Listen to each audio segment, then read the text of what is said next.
Oh, y'all look good. I want you to look at something right now. Think of some major goal you want, or maybe it's one you're already working on and you have experienced a lot of setbacks, a lot of defeats. You've experienced a lot of disappointment. Maybe you've already given up. And maybe you just need a little fire, a little encouragement to get back in the game again. Here's what I want you to look at. There are winners, and there are losers, and there are people who have not discovered how to win. And all they need is some coaching. All they need is some help and assistance, just a little support. All they need is some insight or a different strategy, a plan of action to make some adjustments that will open up the key to a whole new future for them, that will give them access to the unlimited power that they have within themselves. That's all that they need. So what I want you to do is think about something you want for you, that's real for you, that's important for you, that will give your life some special meaning and power. And I don't even want you to say, I can do that. I don't want you to assume that. See, 5 years ago when I started out in this area, I would not have been able to make the mental leap that I would be up to where I am right now. I don't want you to begin to just psych yourself out. No. I want you to be able to say something to yourself that will enable you to maintain a level of integrity with yourself. That when you say this, even when you face tremendous setbacks, it will be a benchmark to keep you in the game, to keep you moving forward and experimenting and readjusting your strategy and your plan of action, continuously looking for ways to win. So what is that something? When you got an idea you want to move on, you might not have the money, you might not have the education, you might not have the support or the resources you need. What is that something that can keep us going, that will enable us to act on our dream? What's one of those keys that will begin to help us to discover the secrets to our dream? Here's what I want you to repeat after me, please, with power and conviction. Say, it's possible. It's possible. That's all I want you to do when you look at your dream. Just say to yourself every day, it's possible. Just say that every day to yourself, it's possible. Because what does that do? See, it begins to change your belief system. See, the way in which we operate, ladies and gentlemen, it's a manifestation of what we believe, what's possible for us. Whatever you've done up to this point, all that it really is a duplication, it's a reproduction of what you believe subconsciously that you deserve and what's possible for your life. Most people operate out of their personal history, out of their memory, things they have done, things they've experienced, things they've seen, things that they have observed. What I'm suggesting that you operate out of a larger vision of yourself. I want you to see yourself doing what you want to do, experiencing what you want to experience, having what you want to have, doing what it is that gives your life some meaning and value. Operate out of your imagination, not your memory. Because whenever you look at where you want to go, I'm wanting to warn you, you will have some conversation back here after you go through the data that you've experienced in life saying you can't do it. And so what you want to begin to do is ignore that inner conversation. Well, most people, ladies and gentlemen, when something happens to them, what they do is they begin to believe that that's the way it is. That's the way it's always been. And they can't see the possibility of it being any different. Example, before April 1954, the common belief, the universal belief, because it had been tried again and again and again and people had failed, the belief was that man was not physically capable of breaking the 4-minute barrier, that he could not run a mile in less than 4 minutes. That was the belief on the planet. It had never been done. But here's what happened, ladies and gentlemen. Roger Bannister came along, and he broke the 4-minute barrier. Now here's what's significant about that. Since that time, up to this day, over 20,000 people have done it, including high school kids. What changed? 20,000 people, what changed? Here's what happened when they got on the track. They knew it had been done. And because they knew it had been done, there was a new belief about this barrier, about this goal that was unreachable. And those 20,000 people got in a race believing, knowing in their heart that someone had done it, that it's possible, that they could do it. And I'm saying that if you know anybody that had some goal, some dream, something they wanted to do, and they did it, then I'm saying that you know in your heart that if someone has done it, then you can do it. It's possible. And that if someone can make their dream become a reality, that it's possible that you can make your dream become reality. And so as you begin to look at where you want to go, beginning to embrace that, it's possible. I'm blessed and highly favored. I've got a lot going for me. I got some good stuff in me. And it's possible that I can bring my greatness out here in the universe. That I can do what I want to do. It's possible I can write my own book. I can have my own business. I can take the trip and travel around the world. It's possible. I can bounce back from adversity and reinvent my life. It's possible. Regardless of where I am, the things can get better for me. It's possible. I'm thinking about two men right here in Chicago who were fairly successful, similar background, educated. They worked for a corporation for many years, and they were among many people that were laid off. Two guys who were very good friends. One went out looking for a job for several weeks along with the other one, and they faced disappointment and rejection again and again and again. They couldn't find any work, which is the story of many people across this country. One guy stopped. He became discouraged. He stopped going.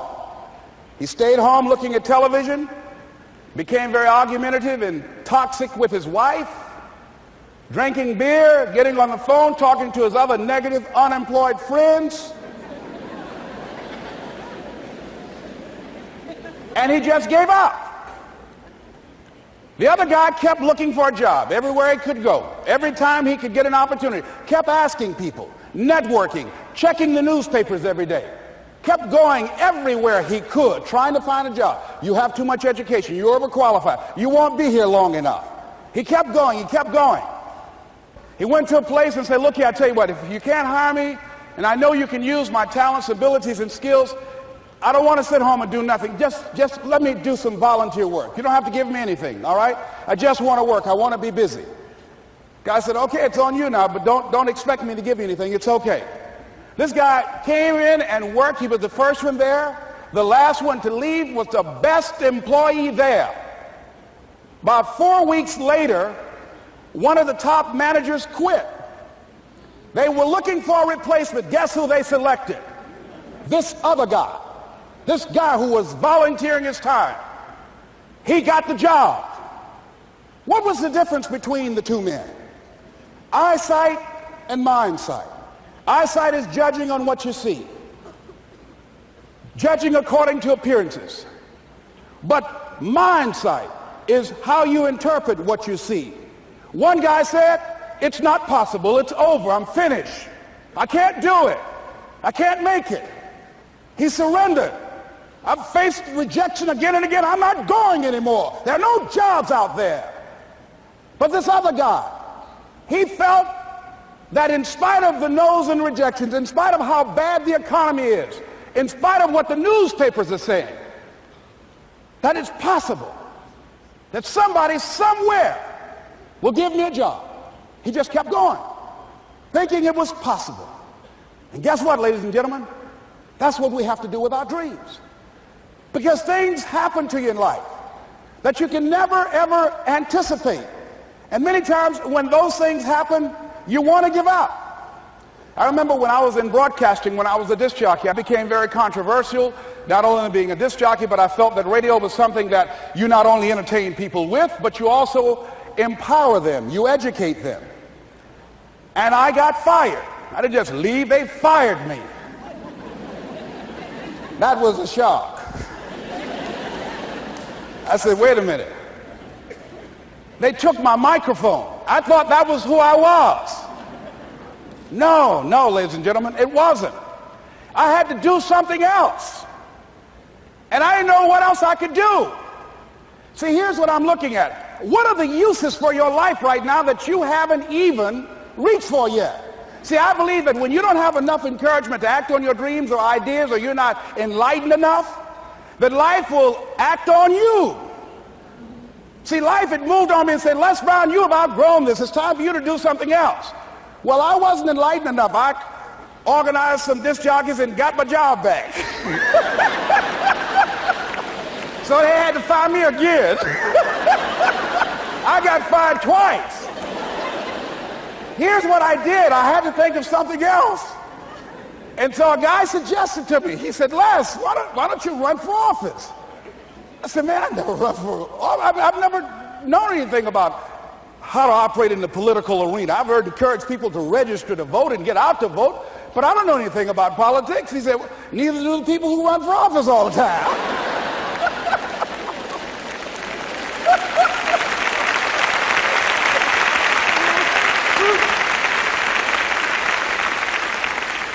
So I ran. Now here's what I'm suggesting. I ran.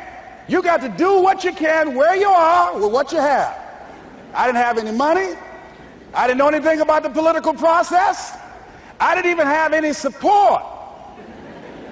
But here's what the guy told me. It's possible you could win. That's all I had. I was running against an endorsed candidate. He was an incumbent. He had the newspaper support, all of the leadership in the community, and I was challenging this guy. So I had a saying when I was on radio, stand up for what you believe in because you can fall for anything. And I would go door to door. I have my kids on one side of the street. I would be on the other, and I'd knock on doors. Hello, my name is Les Brown. Tell everybody I'm still standing. They get on the phone. Child, Les Brown was to my house today. You know the boy on the radio with the big mouth? Yeah, they fired him, honey. Say he's still standing. See, I'm saying just keep moving. Don't start feeling sorry for yourself. Don't spend time blaming and talking about what happened to you. See, whatever you talk about, that's what you multiply and expand in your life experience. So don't talk about stuff unless you want it to keep on happening to you, all right? So I got in that kind of action.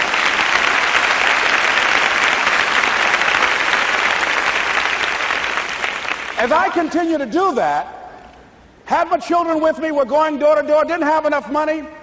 Eventually, we got close to the election and something happened that really surprised me. Guys who I thought were going to either support me or stay out of it, various powerful community leaders, they became involved in it and they endorsed my opponent. I felt devastated. Now that's going to happen to you when you're working on your dream. Things are going to happen that's going to catch you on the blind side. That was shocking to me. They didn't have to do that. All they had to do was just stay out of it. But here they go, come up in there messing with me. Now that's going to happen. There's some people who believe it's their personal business to stop you from living your dream, all right?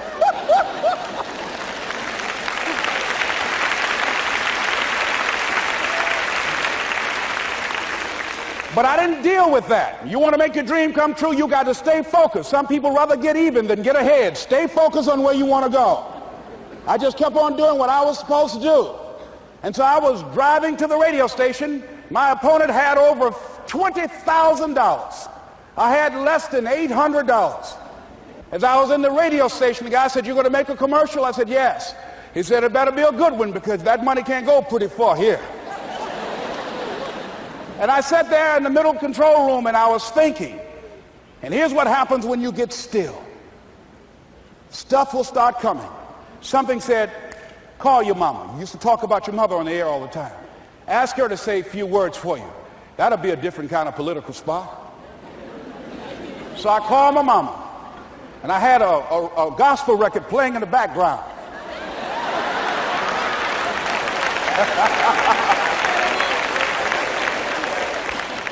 And then I had my mother say, "Hello, this is Mrs. Mamie Brown.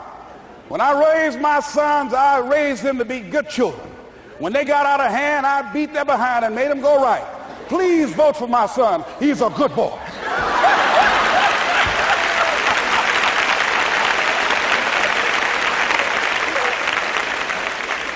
Usually in the state representative race, maybe 3,000 or 4,000 people will come out to vote in a primary. In that primary race, over 27,000 people came out and voted and said, "I'm voting for Les Brown because his mama said he's a good boy." I won, ladies and gentlemen. I won.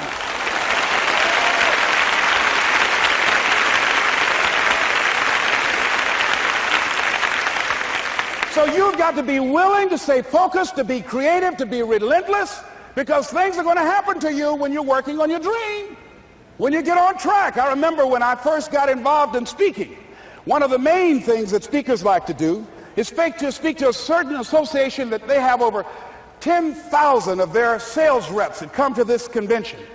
And I was relentless. I kept saying, it's possible. It's possible. See, what I want to let you know and set you up for, because you say it's possible, don't mean that you're not going to have any problems. That Murphy's Law ain't going to come and slap you side the head. Oh, Murphy going to come visit you. He's waiting for some of y'all out in the parking lot. Oh, you say it's possible. Okay, it's possible. You better get up. Well, I was working. I kept saying it's possible. They got other speakers on this program. I can be on that program too. I kept selling myself. I got all fired up. And I was calling them every day. And the lady finally said, Mr. Brown, I tell you what, we want you to come in and talk to our sales executives. You got the kind of fire and guts that they want, that will motivate them. And let me tell you something else. We want you to bring your motivational tapes. You're going to need at least $50,000 worth of tapes. I said, is that right? Yes, because they want to keep that drive alive. I said, all right. I called the guy to duplicate my tapes. I said, Don, how you doing? This is Les. Let me tell you, I got a major speaking engagement. I said, man, it's a speaker's dream. I need over $50,000 worth of product. He said, Les, you don't have that kind of credit. I said, I know, but Don, I can sell that. Just right after speaking engagement, I'll give you your money in 4 days. He said, are you sure, Les? I said, yes, but I got a major speaking engagement, and they told me to do it. He said, man, that's a big order. Let me talk with the lady with you. I said, hold on just a minute, man. Call the lady back. Hello, Evelyn, how you doing? This is Les Brown. I got Don on the phone. What did you say? Do I have the speaking engagement? Yes, you do. And what else you suggest? Les, our people, they buy a lot of tapes. Your tapes are very popular among them. I'm saying bring at least $50,000 worth of tapes, Les. You'll sell everything you got and more.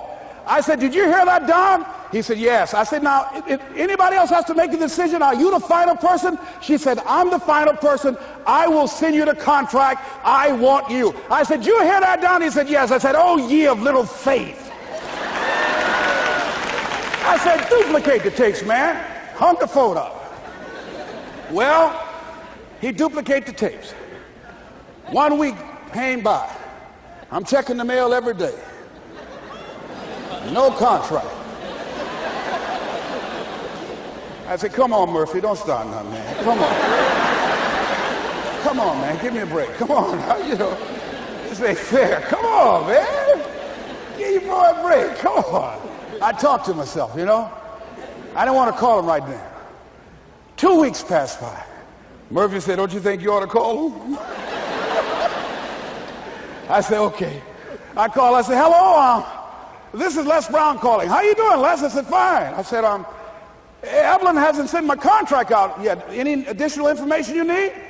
So, Les, you haven't heard? I said, no. I said, Evelyn died. I said, she died? I said, did she say anything about me?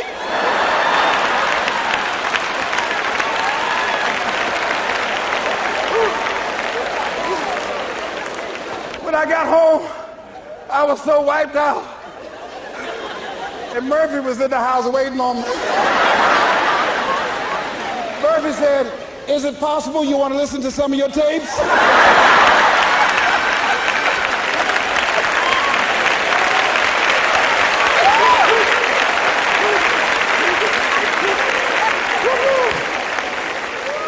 But ladies and gentlemen, here's what I had to do. I had to begin to focus on what was the solution. That this was not the only place that I'll be able to sell those products. And as I began to challenge myself and got some help and support and some other input, I eventually did. It took longer, but it was challenging. But I did it. Repeat after me, please. No matter how bad it is, or how bad it gets, I'm going to make it. I'm going to make it. Shake somebody's hand on your right and left and say, you got that right.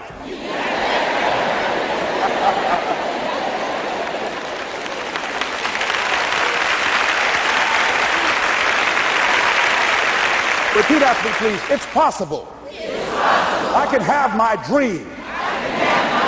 I can get what I want. I must be creative.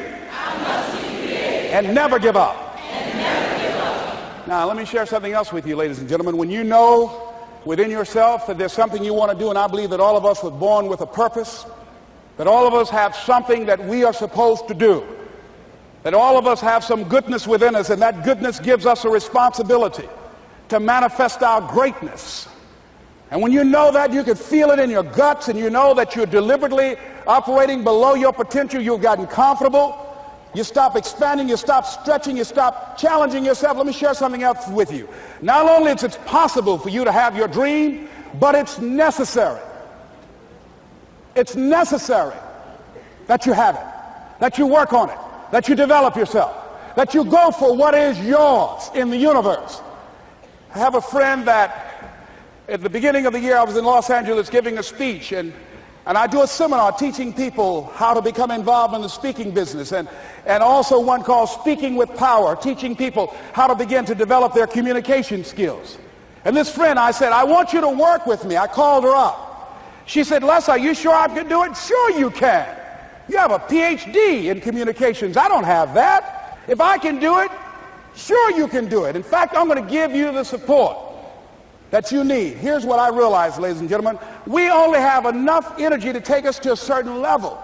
But it's necessary that we assemble ourselves with other people who share our vision, other people that can see it for us, to give ourselves a home court advantage.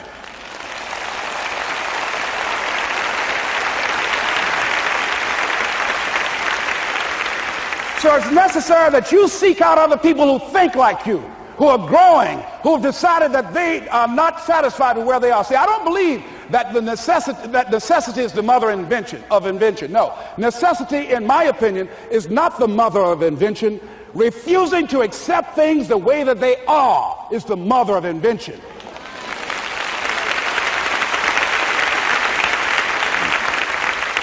When you decide, I'm not going to settle for this, this is not going to be it for my life, I deserve more than this. See, that will start making you do some stuff. See, a lot of people go to work every day miserable, and all they do is just talk about how miserable they are. But they don't do anything about it. So I was telling her that I knew she hated her job with a passion. I said, you can do this. You got more going for you than I have going for me. And we've been going through this for years, ladies and gentlemen. She'd been to my seminar speaking for a living. She brought her husband, and that was one of the major problems that I realized that happened in her life. He couldn't see it for her. So you got to make sure that you have people in your life that can see it for you, that will encourage you. Non-affirming relationships can hurt you.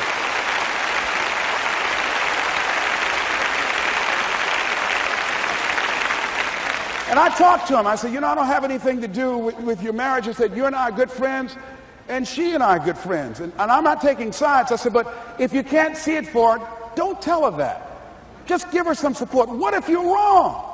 It's possible, man, that if I'm doing it, she can do it. Well, you're different. How are you going to tell me that? You've seen her speak. She's got great speaking skills. Don't underestimate her. You don't know. You got a great woman here.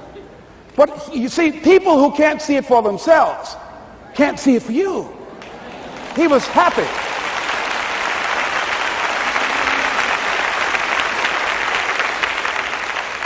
So I said, will you do it with me? I said, I'm going to give you the support you need. You can't do it by yourself.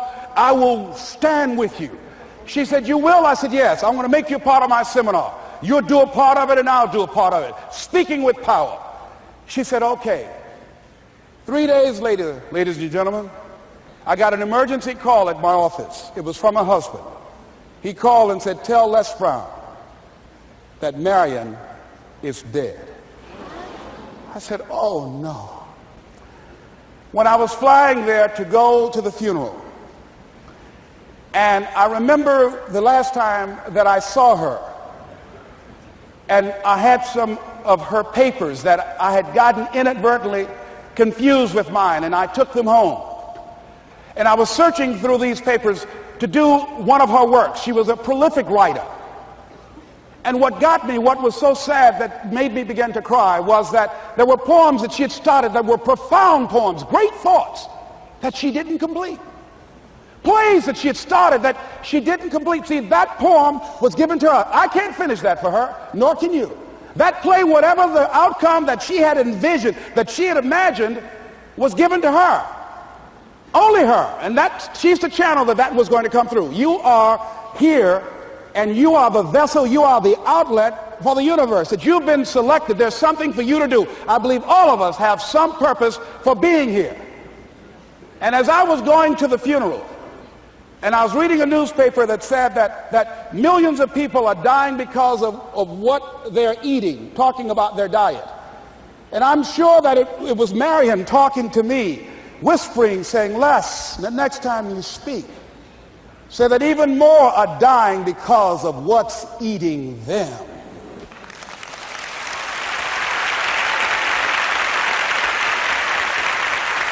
When the challenges of life come your way, you've got to find ways to increase your sense of self-appreciation, because if you don't, you're bombarded with negative stuff every day that beats you down, and you will find yourself unconsciously engaged in self-destructive behavior. If you don't program yourself, life will program you.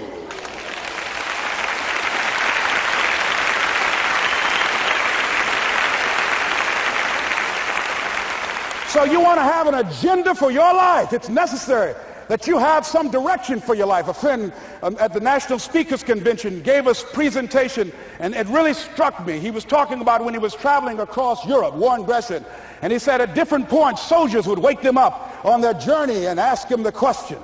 And I pose this to you. The question was, where have you been? Why are you here?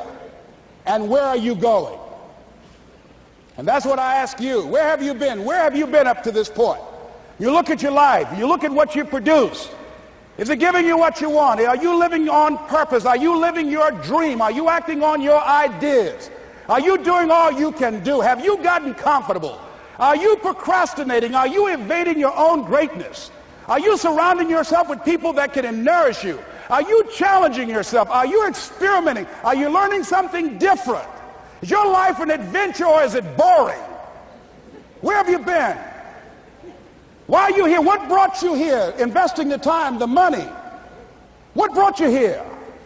And where are you going? What is it that you can get out of this session, out of this lecture? That when you leave here, rather than this just being a spectator event, that you got some idea, some dream, that you might have to go back and brush it off and look at it again and say, I've got to do this. This is my stuff. This is what I'm supposed to do. This is why I showed up. Where are you going with your life? What decisions are you making right now as you look into the future? Are you experimenting to find out what other talents and abilities that you have? See, we're in a time right now. The day is gone where you could just go to college and get out and get a job and work 30 or 40 years with job security and retire with a gold watch. The gold watch days are gone. Brand new day. Party's over. So now you have got to be multi-talented and multi-skilled. You've got to use all your stuff. You don't know what else you can do. I didn't know I can do what I'm doing right now. It's necessary that you stretch and challenge yourself and say, let me see. I start out as a trainer. I'm a trainer. That's what I am. That's what my expertise was in. And then I decided, let me see, can I speak? And then I discovered, hey, I can do that. What if I hadn't tried to do that and just been satisfied with just being a trainer, with a limited vision of myself? And then after training, and then I said, well, maybe I can go into business for myself. And I started speaking, going into business for myself. Well, maybe I could train other speakers and teach them how to go into business for themselves. See, you want to have a backup plan. You want to have other strategies for yourself. In case this doesn't work out, you got something else going over here.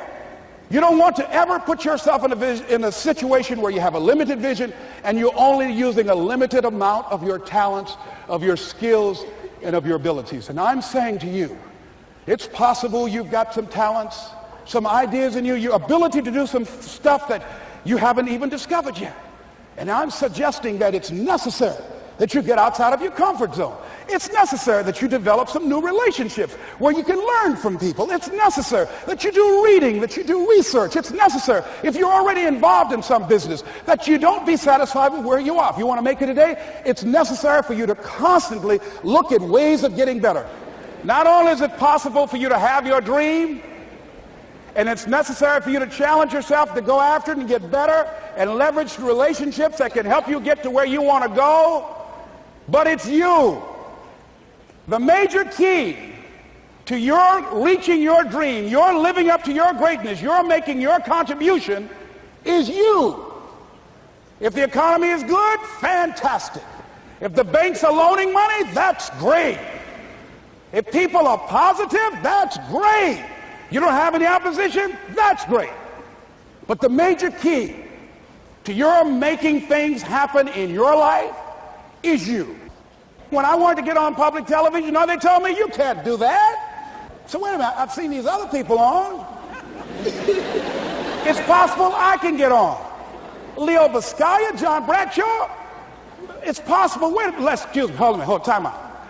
Let's be realistic. Come on, be logical. I said, well, wait a minute. Why can't I do it? Let's look here. Think about guys who have credentials, all kind of credentials. You don't have any college training. They're not going to put you on television. Give me a break. I said, thank you for that. God love you, and I'm trying. And went on about my business. You hear me? Let me tell you something. What people think about you and the possibilities for your dream is none of your business. That's their business.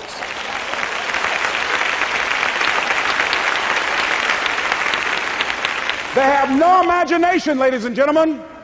They're living out of the past, out of their memory. Their attitude is it can't be done because they haven't seen it. They're judging according to appearances. The people that are going to make it in the future, the people that are making it today, let me share something with you. History is being read, but it's also being written by people with imagination.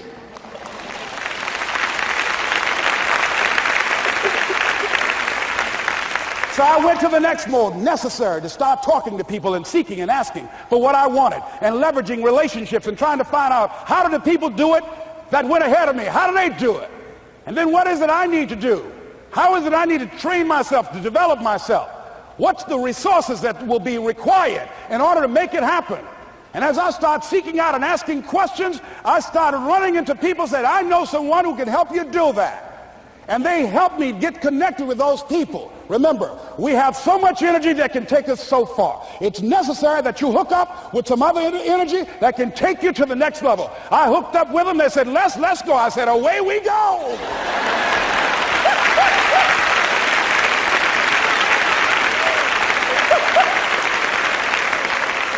And guess what? Here we are. I love it. You want your stuff? It's necessary you take responsibility for it, that you make it happen, that you don't give up, that you don't take any objection or disappointment or defeats personally, that you keep on keeping on, that you don't decide that I can't make it because you can't see the light at the end of the tunnel, that you realize that's a part of the program. And here's something you've got to resolve. Say this to yourself every day. See, as long as you're breathing, you got a shot at your dream. That's the way I resolve. Say this, please. It's not over until I win. You got that right.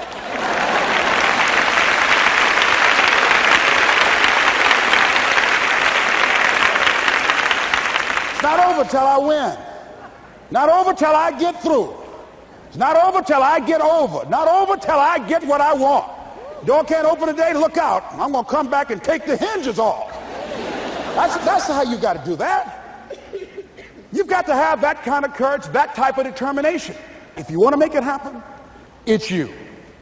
That you've got to take personal responsibility to make it happen.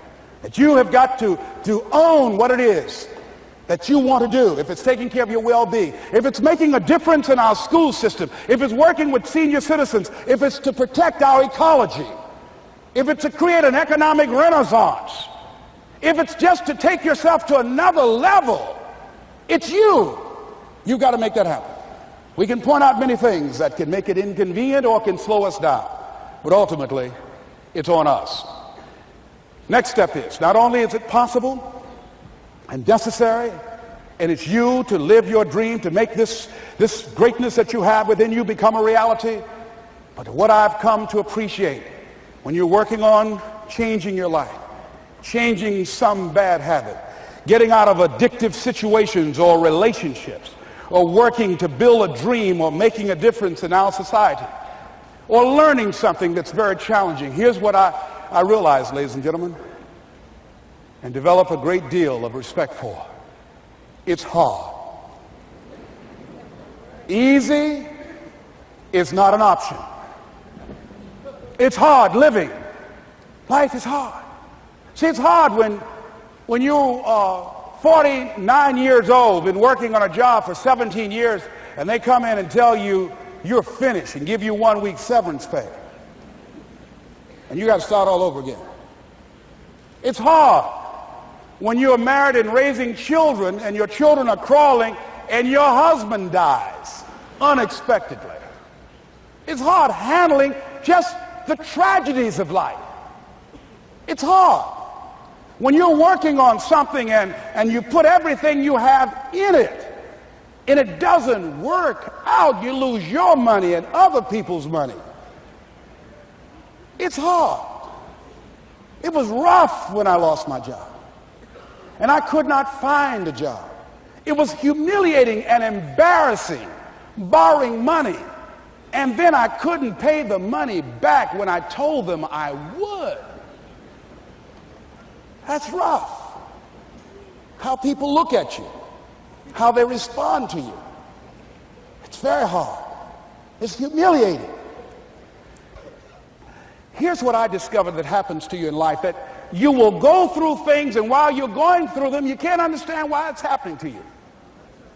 But after you go through it and you get back and you look at it and you say, oh, now I understand why I needed that lesson.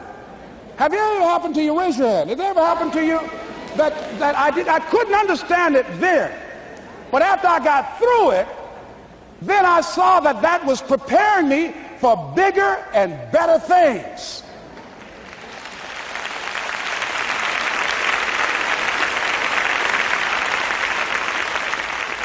That as you go through the challenges of life and you look at it and embrace whatever comes to you, don't run from it. Step toward it. Don't try and duck it like most people do. See, most people want it easy. See, easy come, easy what? Easy go. See, but when you go at what you're going to deal with and you deal with the difficulties of it, when you handle those hard things close at hand, making those hard decisions right now that you don't want to make, learning those things that you don't like to do, but you know that in order for you to get where you want to go, this is one of the hoops that you have to flip through.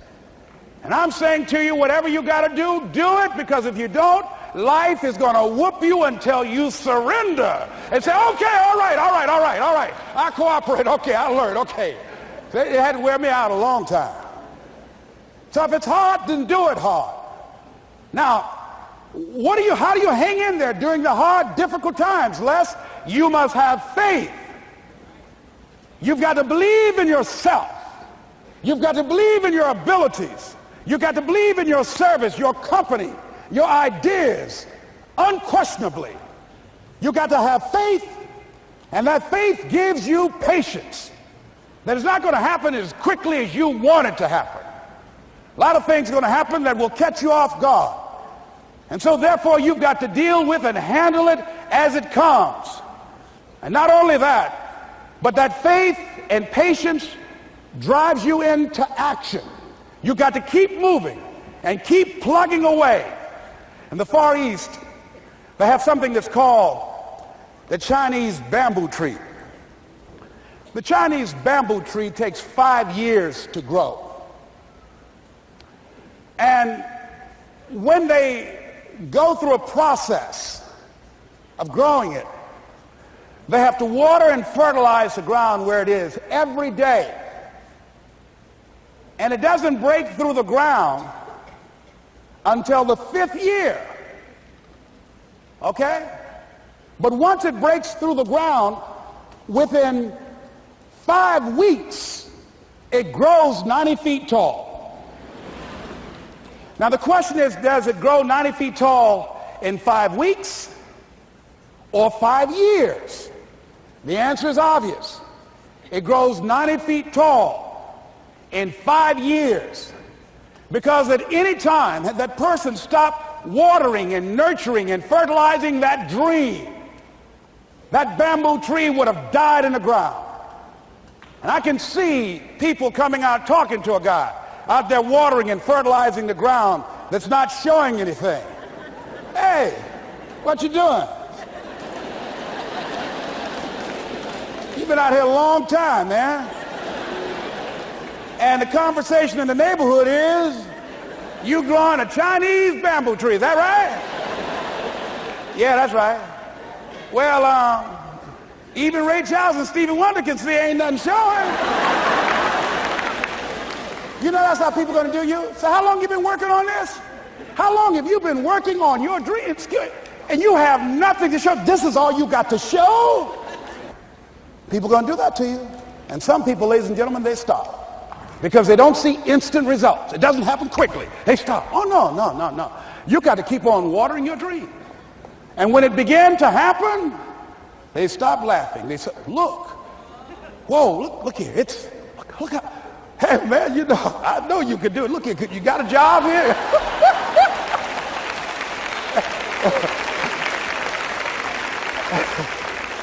See, during those hard times, we didn't know how you're going to make payroll. During those times when you failed and things didn't work out, they were nowhere to be found. But you know what I discovered? When you're working at your dream, somebody said the harder the battle, the sweeter the victory. Oh, it's sweet to you. It's good to you. Why? See, when it's hard and there's a struggle, see, what you become in the process is more important than the dream. That's far more important. The kind of person you become, the character that you build, the courage that you develop, the faith that you're manifesting. Oh, it's something that you get up in the morning, you look yourself in the mirror, you're a different kind of person. You walk with a different kind of spirit. And people know that you know what life is, that you have embraced life. You knew it was hard, but you did it hard.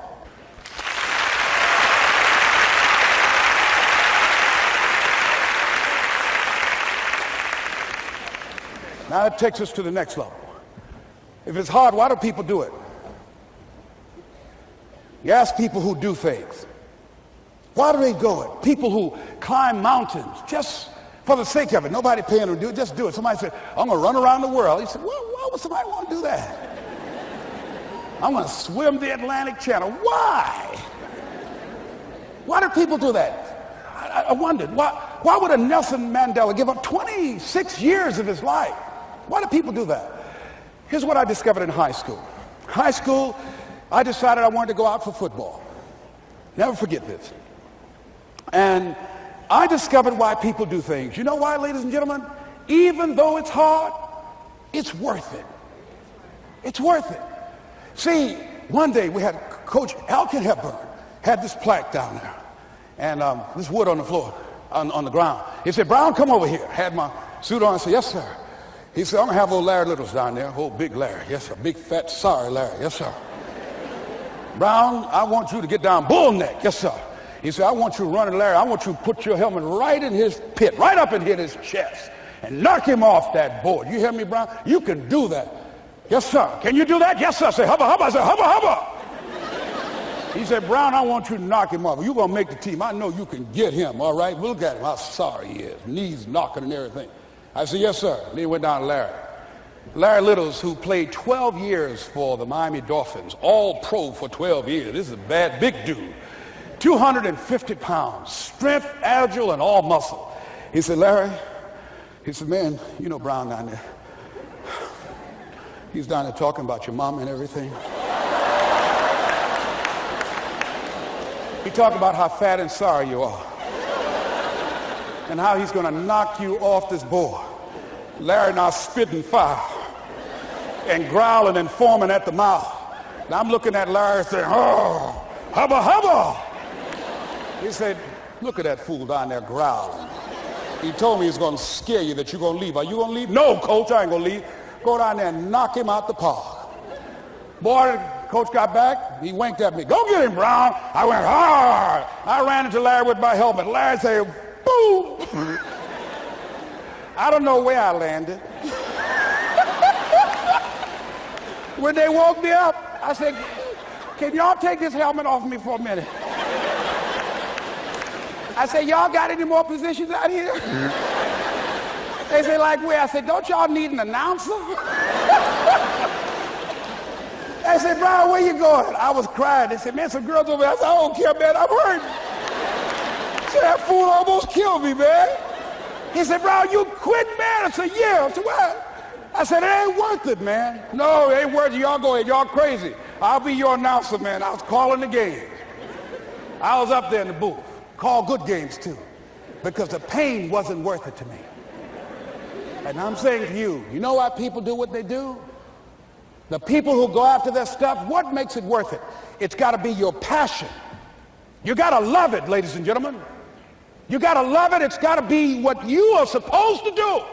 You want to sing, and even though they want to invite you to Carnegie Hall, you're going to sing to anybody that listens to you, including singing to yourself. I used to talk to my plants when nobody else would listen to me. You got to write, even if no one published your book, write, because that was given to you to do. You do what it is you're supposed to. You're supposed to build something. You're supposed to create something. I don't know how to do it. Learn. Do whatever is required. Just go out there. It's possible you can get what you want. It's necessary. If you want it, you got to go into action. You got to be willing to experiment. You got to be willing to fail and to succeed. You got to be willing to form and to develop new relationships. It's you. It's on you. You got to make that happen. Nobody's going to bring it to you on a silver platter and say, here's your dream manifested. No, it's hard. Yes, it's hard. It's difficult. Yes, right. And it's worth it.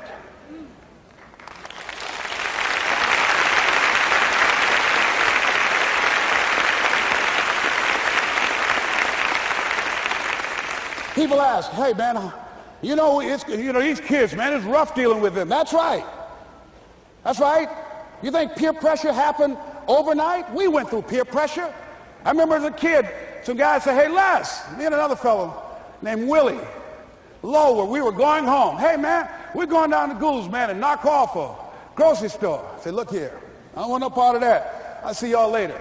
Say, y'all chicken. I said, that's all right, you say whatever you want. Low star. I'm not chicken, man. Don't call me chicken. Then why don't you come? We didn't even ask you to come into place, man. All you do is just drive the car. That's all. I don't know how to drive that good. Well, we're trying to get Les to come. He's chicken. Hey, I'm not driving nothing, all right? Willie, don't care about what they say, man. Leave him alone. You want to go do it? You find somebody else to drive, or you drive yourself. Come on, Willie, man. Pull him. He stopped. I ain't chicken. All I got to do is drive? Yeah. I said, Willie, that sounds simple, man. Don't go, man. He went. And the next day we read the newspaper where when they robbed the store, when they came out running to a car, the merchant, the man who owned the store, came out just shooting wildly, and he hit the driver in the head. So peer pressure didn't just start in the 90s or the 80s. It's difficult and it's challenging for kids right now. And it's going to take some easy, simple methods to help bring them out of this madness, this insanity? No. Is it hard? Yes. Let's look at what we've been doing. What has worked? What has not worked? Let's look at where we want to go. What is it that we want to produce? What is it that we want to create for our young people? And as we think about that, start experimenting with different methods and techniques to create and to produce that. And begin to believe that it's possible through our commitment, through our vision, through our determination, our relentlessness. Because of our belief, it's possible that we can reduce the teenage homicide rate, the teenage pregnancy rate, the dropout rate. That it's possible, looking at what kind of world are they going to be in. As we look at the global economy, that as we begin to use our collective will and genius and resources It's possible that we can create an educational system that not only will test their minds with information and facts and figures, but will teach them how to think and be creative, and what does it mean to be a human being and to value human life, and how do you make relationships work? How do you bounce back from adversity? It's possible that we can give them a curriculum that will give their lives a sense of purpose and direction and meaning, and teach them how to begin to know and operate on a higher level of being, where they become assets to our society rather than liabilities. What if we leave here with that kind of consciousness that it's possible, as opposed to saying we have to write this generation off, that it's possible that we were born for such a time as this and that, that maybe someone here has the idea or the method or some plan of action or an approach that can resolve many of the problems that we're facing with young people today. Whatever we have to do to save our children, it's worth it.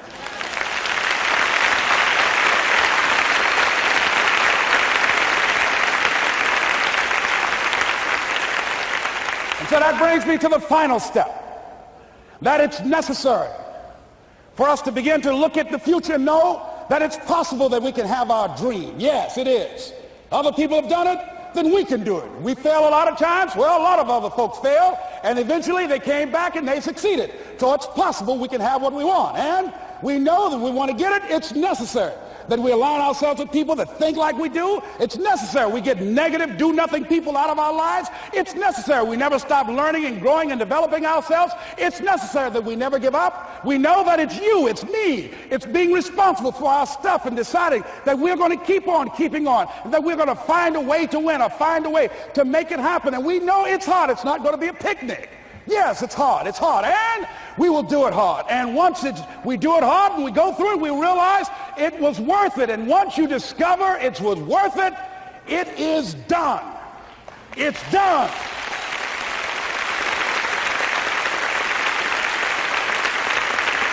It's done, ladies and gentlemen, before it happens. Well, here's what I'm suggesting to you. That when you're working, you have a wall to break through. Let's say a friend of mine who runs a marathon, and he says, when he's running the 26-mile marathon, he said, let's say that hypothetically, that 18th mile is the wall. He said, Les, when you get there and you're running, he says, everything in you is telling you to stop, to give up. Every muscle is aching, and you're saying to yourself, I can't do it. I can't do it. And you just keep on, and you keep on, and you keep on. It seems like you're moving at slow motion. And then eventually when you break through that 18-mile wall, then you know it's like done, and you're on automatic, and you glide on in. And you know it's there. You know you're going to get to the finish line. And we've all had experiences where we were working on something, and we knew it was possible. And we did those things that were necessary to bring it into reality. We took the responsibility to make it happen. Other people couldn't see it. A lot of people didn't believe it. You were attacked. You were criticized. People were opposing you, but you kept on doing it. It was hard. It was rough. It was difficult. But to you, it was worth it. And eventually you got to a level you know, can nothing stop me now. I'm on the move. I'm on the move.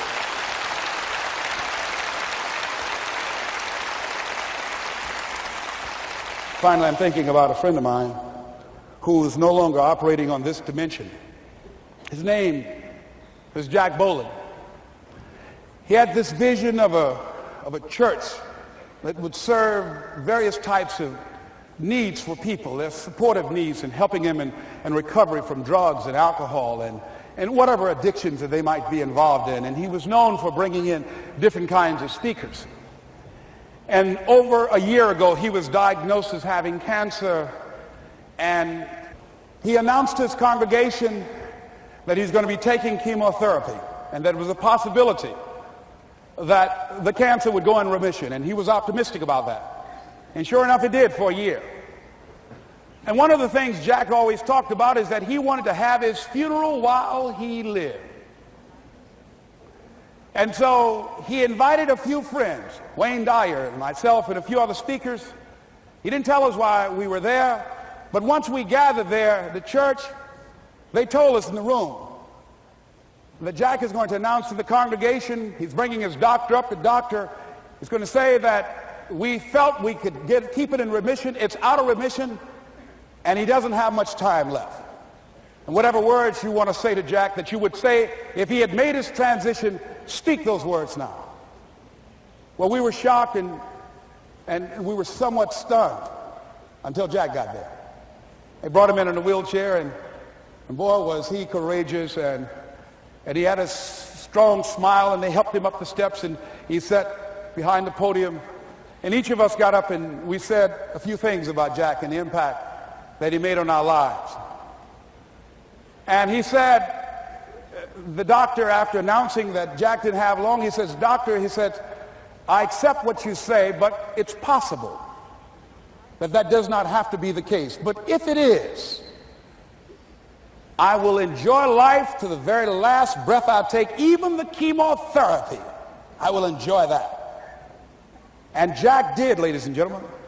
And when they said that all of his vital organs were failing, they called his family and his close church staff to the hospital and said, "He's dying." And so they came and they all gathered in the room.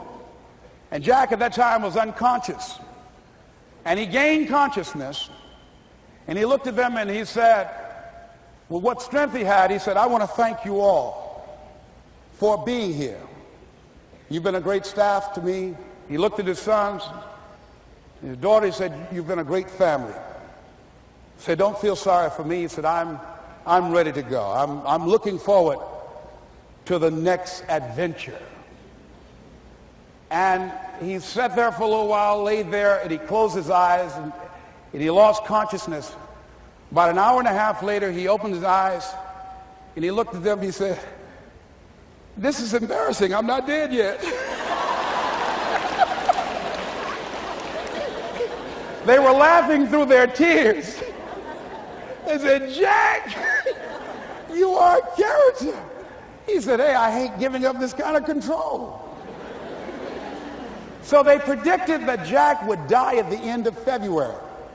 And then on the 2nd, they said, he won't see the light of day. He will be dead by morning. Ladies and gentlemen, Jack died on March 4th. And we believe that even in his dying, Jack sent his congregation a message that I want to give to you with his permission. March 4th is the day he died, and we believe Jack was saying, "March 4th."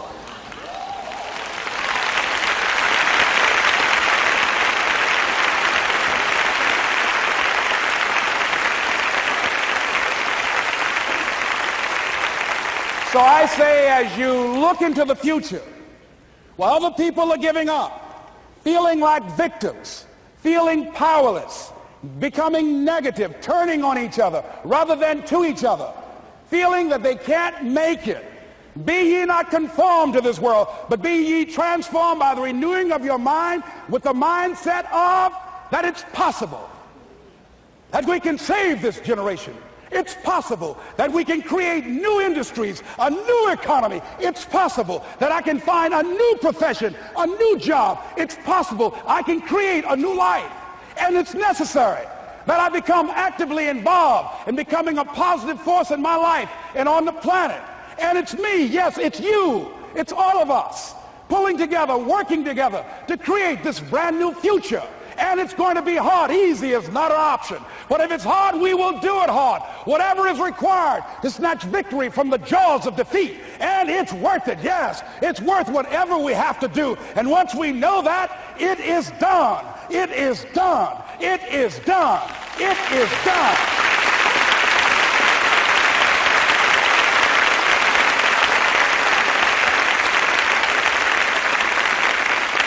So I say to you, whatever your dreams are, whatever you want to do, in the spirit of Jack, March 4th. This is Mrs. Mamie Brown's baby boy, Leslie Calvin Brown, saying, it's been a plum-pleasing pleasure as well as a privilege. Thank y'all here. Thank you. Thank you. Thank you. Thank you. Thank you very much. You're very kind. Thank you. Thank you very much. You're very kind. Thank you.